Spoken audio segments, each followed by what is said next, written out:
Warm weather is here, and so is the start of bountiful gardens, blooming wildflowers, and spending quality time outside enjoying our hard work. Do you need some motivation? That's why we're here. Inspiring Gardens, coming up next. Do stay with us.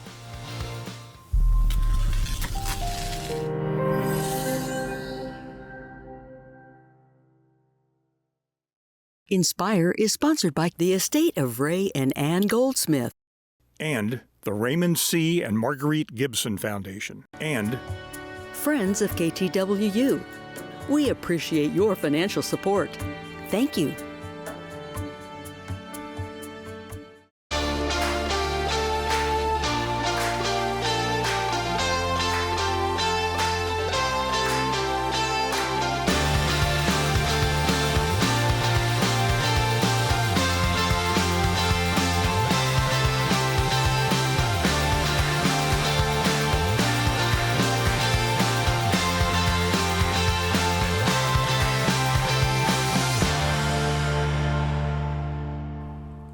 Hello, welcome to Inspire. I'm excited to be here with my beautiful Inspire sisters, Danielle Norwood, Amy Kelly, and you out there. This is so fun.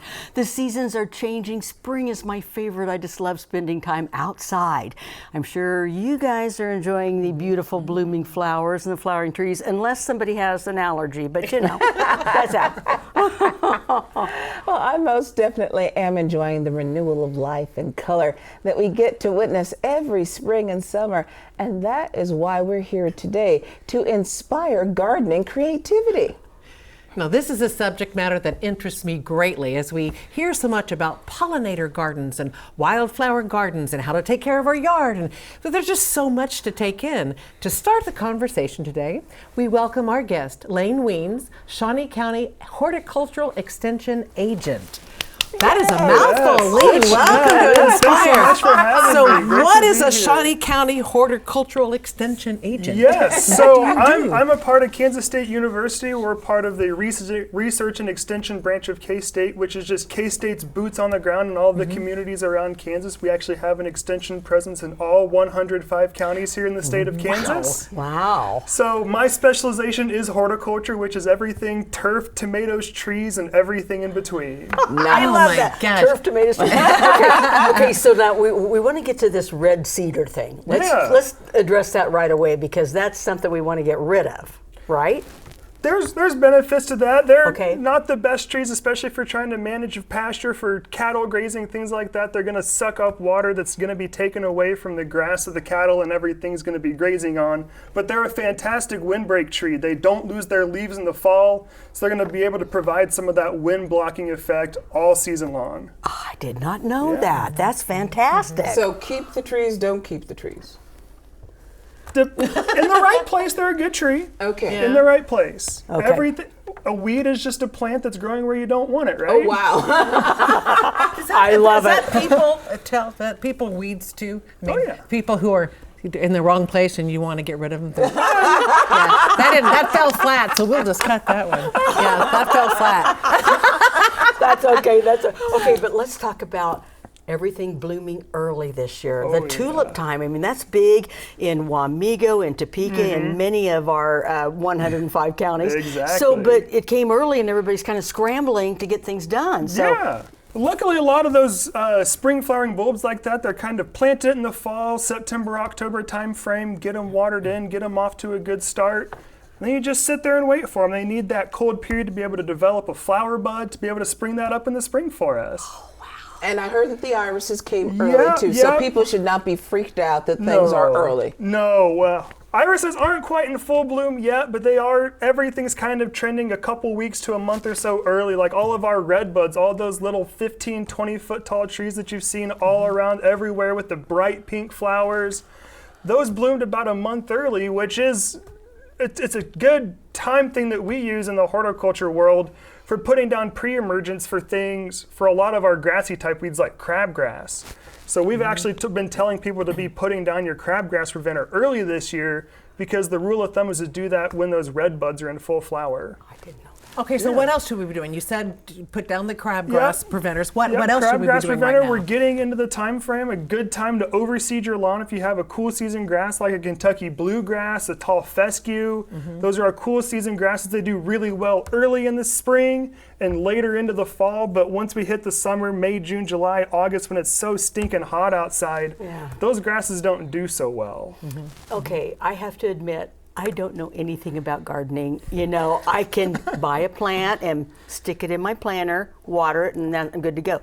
But how can you help in Shawnee County? How can you help those of us who don't know what the heck we're doing? Yeah, so that's a great question. So the extension office is there. Call into our office, 785-232-0062. Go to our website, see all of our agents' emails. We actually have something called the Master Gardener Response Line running right now. So we have trained Master Gardener volunteers that are standing by to answer gardening questions here in the county. Oh, I love that. The cool thing, kind of like the Butterball turkey people during Thanksgiving, they got the gardening people. So this is awesome. Yeah. I know enough that we're in certain zones. Certain flowers do better in Yeah. certain zones. What are the flowers that go better in our area? Yeah, so it kind of depends on what you're looking at. Perennials, we are a zone 7, if memory is serving correctly.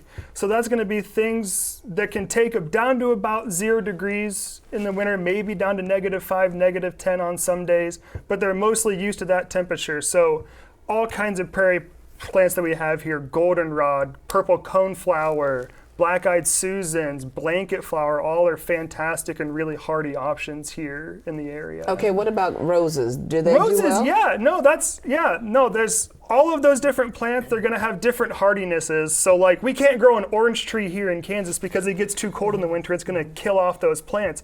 But things like roses, they're used to going dormant, bringing in all of those nutrients like nitrogen and iron back into their root system and holding on to that through the winter. Then they just push out a second flush of new growth in the spring. Lovely. Okay, Yeah. so what for, like, kind of like Betty Lou, for those people like they love flowers, I walk into a florist and it's just, this is the most beautiful place to be ever. But I need something low maintenance. Yeah. I don't have the time to do it. Not yet. So what would you recommend for somebody who likes to have something growing, but that's really low maintenance? Yeah, so a fantastic option is a lot of our bulb type plants. So like daylilies, irises, peonies, they have underground storage structures that once the season's done, they bring everything back down to those. Think of it like a potato. It's just a pocket of nutrients and everything ready to go. And when it warms back up in the spring, out they come. How important is it for pollinators? Because I want to have some bees and butterflies. I have heard that. So Yeah, no, all of those bulb type plants are a good pollen source for those more introduced type species, but those native ones that I was talking about, the coneflowers, the black-eyed Susans, the blanket flowers, all of those are going to be great for all of those native pollinators. The thing to remember is a perennial is only perennial once it gets its root system established. So you kind of got to baby it along in its first couple of years so it can get that root system out into that surrounding soil and be able to pull everything it needs in. Okay, we've been talking about flowers. Let's talk about the garden. Yeah. Tomatoes, cucumbers, because I know that everybody at the end of the season is trying to bless me with every zucchini, pepper, and all of that. So when is it a good time to start putting those in the garden? Yeah, so a lot of those aren't native here, so they're not used to all those really cold temperatures. Think of those as like an annual, like our petunias and coleus and lantana, all of those things that are not going to be really frost tolerant. So we need to be planting those after the likelihood of frost hits. Within this part of the state, it's generally around the 1st of May. Okay, okay. Okay, so we did flowers. We're doing Gardening. vegetables. What about shrubbery? Shrubbery, yeah. Yes. I had a yew plant Yeah. that I absolutely hated. It just took over and it killed my azalea. The fact that I know that it was an azalea is big. Fantastic, that's Just killed it, great. and so I have boxwood in there because I heard that was a good thing to do. What are good shrubs and what are bad shrubs for this Good area? shrubs, bad shrubs, it's kind of beauty's in the eye of the beholder, right? It's kind of whatever you want to look at. So we actually have a lot of fantastic resources from K-State, recommended evergreen and deciduous shrubs here for the state. So evergreen, the ones that are going to hold on to their leaves all year, like boxwood, yew, other things like that. And then our deciduous shrubs, which is like roses and forsythia and lilac and rose of Sharon and all of those really beautiful flowering plants that we see. Okay, so we started with trees. Let's end with trees because I've heard the Bradford pear. We don't want Oh those. no. Okay. No. Bradford pear. So they were really cheap to produce back in the 50s and 60s when they were so popular. They was touted as this really fantastic end-all be-all, the street tree to have. But they escaped that cultivation. They started cross-pollinating with some different things, and now they're an invasive plant. Birds eat their fruit, spread the seeds all over the place. They can overtake wild places really easily. And also, they're really weak wooded trees. They grow really fast, which is great if it's putting down strong wood too. It's putting down really weak wood, so all of those joints in the tree with the branches, they're really weak. So anytime we get a big windstorm or an ice storm, I'd be willing to guarantee that that is going to be some of the first trees to drop large branches. So there's a safety hazard part of it. There's a invasiveness quality to it. So we're just recommending people tear those out and plant something maybe a little bit better. We have learned about Yeah. it. Yes, Yeah. yes. What's better? Oaks are really good. Any of our more native type species, so oaks, ashes maybe not so much the best option with emerald ash borer coming in. Maples can be a good option. Hackberries are pretty decent trees. All kinds of different things. Lane, you have imparted a wealth of knowledge. And thank you. Thank you for having And me. thank you. I tell you what, we hope that Lane has inspired you as he has inspired us with his expertise on gardening. But we are going to take a short break. Now, when we come back, Inspire host Leslie Florange joins us on a field trip to the Bethany Gardens. Where are they? Find out. Stay with us.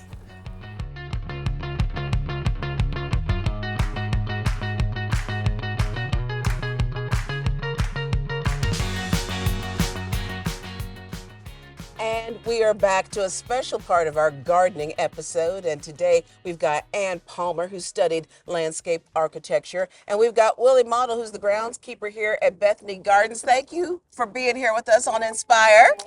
Thank you for coming. Absolutely. What a beautiful day. A little windy out here in the garden, but we're loving it already. Tell us about your roles here at Bethany Gardens. Happy to. We 5 years ago had a new bishop, first woman bishop in Kansas, Okay. in the Episcopal Church. And a couple of years later, she called me in and said, I want to take the 2.5 acres of unused sort of waste ground and do public gardens. I thought, oh, okay. And she knew exactly what, I give her all the credit. She knew exactly what she wanted. And we did what she asked. And I told her it was too big a job for me alone. And I worked with a young landscape architect from Kansas City. And we designed it and saw it built. And now I sort of, I don't know, take care of it. But the best thing that happened to me was Willie. Willie, and you have known Willie for quite some time, am I correct? Majority of my life. Yes, and a great deal of mine. Okay. And Willie, you are the groundskeeper. Yeah. Tell me what all you do. So I make sure I start all the plants by seed, pulling weeds, just making sure that everything looks as good as we can get it, which is tough for one guy. Wow. Well, There's five different parts, right? yeah, you might be wondering, you guys, where the heck is Bethany Gardens? We've We heard did. of other Question, we we've have no heard of idea. other gardens, but it is nestled beautifully between two of Topeka's grandest architectural buildings. These are the ones Yes. that everybody knows: Topeka High School and Grace Cathedral. These are Topeka landmarks. And you might not even realize that this much beauty is here in these 2.5 acres, but there are 5 different segments. So, Ann, tell us about that. One of the bishop's primary interests is in the prairie. And so at right near Polk is a reconstructed prairie with all of the native grasses that you would see in the regular prairie. And what's called forbs, which is a fancy word for wildflowers. When you're talking about the prairie, they're grasses and forbs. It takes 3 to 5 years for a reconstructed prairie to look good. but I think Willie and I would agree, and I don't understand how, but it looked really good this first year. And now this is the beginning of its second year. Oh, And fantastic. then there is an education area where T-Calc, the students there made the benches for us. And so people can have seminars. A lot of times teachers at Topeka High bring classes over and use that area. Then Willie has these huge concrete tubs where he grows vegetables, and then another very large garden where he grows vegetables, and we give them to the closest church that does that, which is Westside Baptist. Oh, nice. And then there is a prayer garden, and then there is this St. Simon's Chapel, Yes. outdoor chapel, which was very important to the bishop that it be named for a Black Episcopal church at 7th and Western, which was closed during times of integration, but is now St. Simon's Chapel here. Nice. So tell me the vegetables and fruits that you have growing over in the garden. Once they become ready, what are we doing with those? If I don't eat them, I take them. I take them over to the Westside Baptist, and then we also take them to St. David's. And they do food banks, so Tuesdays, and then the other one I think is on a Wednesday. They hand the food out to people that are coming to get groceries. And So how often are you doing this? Is there like one crop? Once we start getting crops, it's once a week. Yes. Once a Yeah. week? Yeah, Wow. last year we probably donated 700 to 800 pounds of food. Oh my goodness. Yeah. Mostly He grows tomatoes. a lot of things. Yeah, it hasn't even gotten started yet. And you have your own garden at home, I so do, this yeah. is like, Yeah, that's all I know now. So we really need to be talking to you, Willie, about some gardening Right. stuff Yes. because a lot of people are trying to grow vegetables and they haven't a clue how to make it prosperous. So what Yeah. are the things that we need to make our vegetable garden so healthy? Well, to make it healthy, I just go by organic, but I think a lot of people lose interest because they grow a lot of things they don't like. Okay. Some people don't even like tomatoes, and they grow And grow They grow tomatoes. tomatoes, and then they don't really care for it. So I'd say, start growing the things you're buying at the grocery store. So what are some of the things that are in this vegetable garden? Oh gosh, we have garlic, broccoli, cauliflower, Asparagus. Chinese. Yeah, we've got asparagus, strawberries, onions. I've got kale, a bunch of other mustard green. Yeah, A lot of kohlrabi, mustard. cilantro, and then I've got tomatoes and peppers that are about to go in. We'll do cucumbers, melons. So then zucchini. what happens with the parish? Does the parish benefit from any of these crops that you guys are growing, any of these vegetables? No, they're mostly going to people that need it more than Yeah. we Right. That's wonderful. which is fantastic. I love the fact that I know you're going to have a labyrinth and eventually, so that's going to be a sixth area. But, to get people to come here, I see on the sign that it's open every morning. Yes. And then until evening. So that's pretty nice. Everybody can just come here and veg out, as it were, even though we don't. But just have a bit of nature and just really enjoy. We often notice people who come and read in the middle of the day, or they work downtown or at Blue Cross Blue Shield, and will come down eat their lunch. Right. And I see that the beautiful lights that you all have here in the gardens, is that there for a specific reason? Are people Yes. coming in the evening as well? Yes, and they look simply like attractive lights, but they are full city lights. And so this place is very safe in the evening. Oh. Completely lit. Beautiful. Do you have certain times, like from 8 to what time would it close? Or Oh, just then when? it gets dark. Yeah. Till sunset. Till The sun says sunset? sunset. Yeah. Okay. Okay. And how can people best reach you? Probably by just looking up Bethany House and Gardens. Okay. Yeah, well, we have all of our stuff online. Oh, do you have a website? Yeah. And we're always looking for volunteers. Oh, there you go. That's Get important. that out Yeah, there. get that out there. If you love to pull weeds, we have a job for you. Thank you guys for creating this wonderful piece of beauty and nature Exactly. right here in the middle of the city. Our pleasure. Absolutely. And thank you to both of you, Ann and to Willie, for joining us today on Inspire. inspire. Absolutely. This We, is awesome. we totally enjoy taking a tour and are grateful for all that you're doing to help the community here in Topeka. Thank you. And we'll be right back.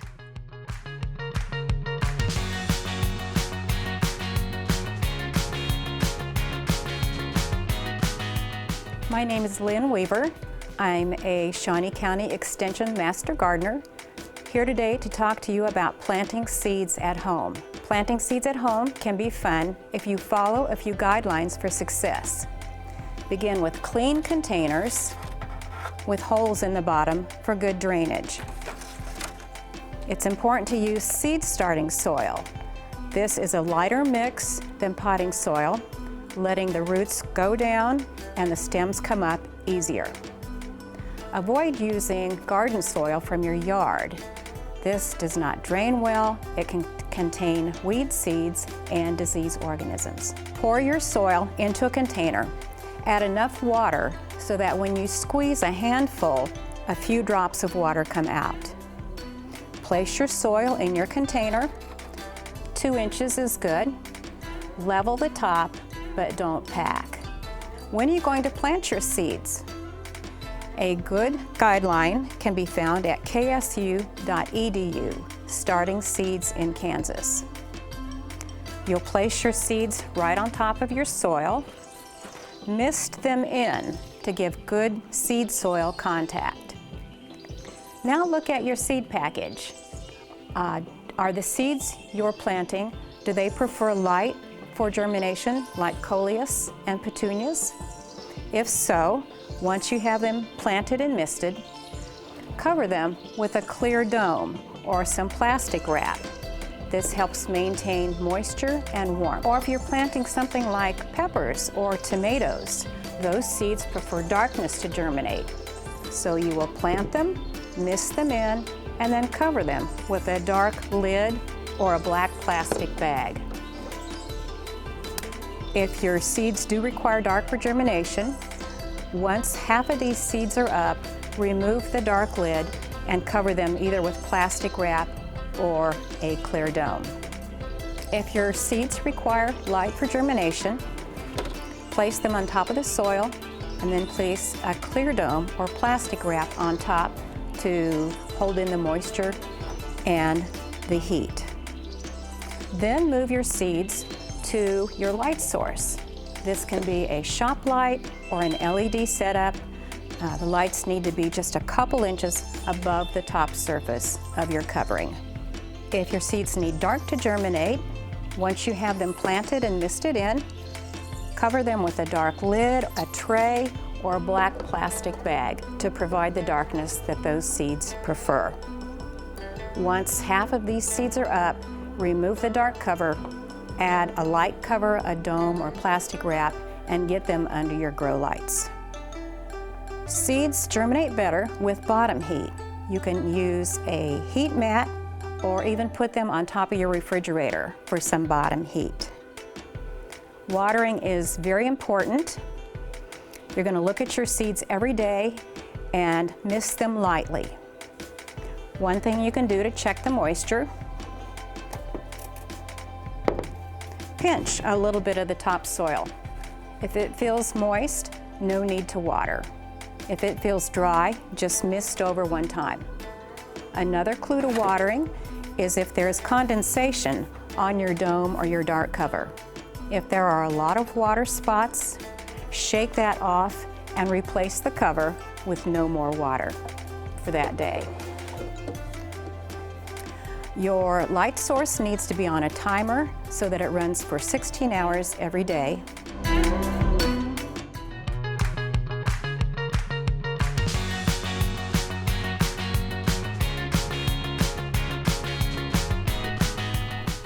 Well, girls, I tell you what, this has been just wonderful to be out in the beautiful air.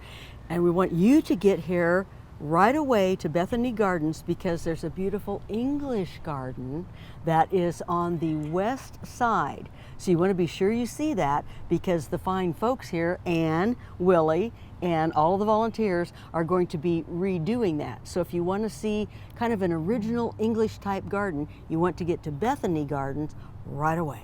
What did you guys think of this place? Well, I was totally impressed. I had no idea that this even existed. In fact, I had a hard time finding it. So true. Right? So it's 835 Southwest Polk. And as we said, it's right between the backside of Topeka High and The backside of Grace Cathedral. there you go. Yep. So and there's a little path you can actually come in and park. So just so you know, because we don't want you to drive past and say, where am I going? How can I get here? So that was key, first Right. finding it. And then secondarily, knowing that there's such a place of beautiful solitude here. So this chapel is a beautiful place to just bring a book and sit down. I'm in love. I'm coming back. I'm bringing my book. Yep. Danielle? I'm in love with the fact that there's so much history attached to this particular garden, and that the bishop wanted to start something that not only was historical, but a place to actually give back to the community with the vegetable gardens. So the fact that they have all those hundreds of pounds of vegetables and fruits to give to people who are in need, you know, it just continues to grow. And so it's a wonderful testament and testimony to what people can do in community. And this is just awesome, and I can't wait until it's totally finished. Oh, I know. And I love behind us now, the guys are going to show you here in a little bit, what the church was, because of the couple of churches together. Oh, so yes. that we're going to Yes. be able to see this whole area. And you get to hear the beautiful chimes from Isn't that Topeka beautiful? High. You never know when Absolutely. you're going to be here and hear some great chimes. But anyway, you'll get to see that, and that's part of the outdoor chapel. So. Well, and it is very relaxing. I could see being here on a sunny day with like maybe a picnic and Right. you know a book and just having a little woosah moment, you Right. know, because I Yeah. always go to the lake, but now I've got someplace else to go to. And very close by. Yes. And I'm going to come and pick some weeds. I found that very therapeutic. Okay. Right? It's like, you know, cleaning. It's like getting rid of stuff that you don't want anymore. And I'm a pro at that. Spring cleaning in the garden. as So, it was. exactly. So listen, this has been so fantastic to have this opportunity to come out. And for us to be outside filming Yes. a I segment love of this Inspire on has been location. fun. So Break listen, it free. Absolutely. thank you so much for letting us do this. KTWU Inspire. Yeah, so thank you to Lane, thank you to Ann, thank you to Willie for being with us today. This has been a wonderful treat. Definitely check out Bethany Gardens. And if you want to know more about Bethany Gardens or anything that we talked about as it refers to gardening, make sure that you go to our website, which is watch.ktwu.org. And if you'd like to learn more about what's coming up next on Inspire and learn more about our different episodes, please go to ktwu.org. Inspiring gardens, inspiring you. We definitely want you to come to Bethany Gardens. I hear the call now.